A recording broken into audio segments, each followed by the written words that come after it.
Calibrating server timeout settings in Valorant can help improve your gaming experience by ensuring a stable connection.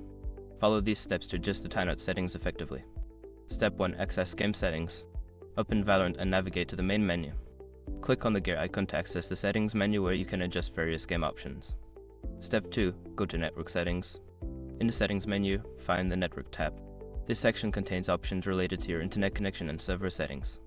Step 3. Adjust timeout settings. Look for the timeout or connection settings within the network tab.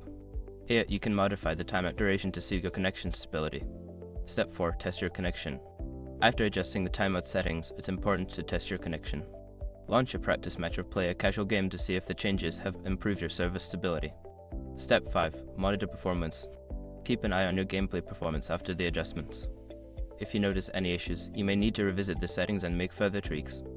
By following these steps, you should be able to calibrate your server timeout settings effectively. Enjoy your improved gaming experience.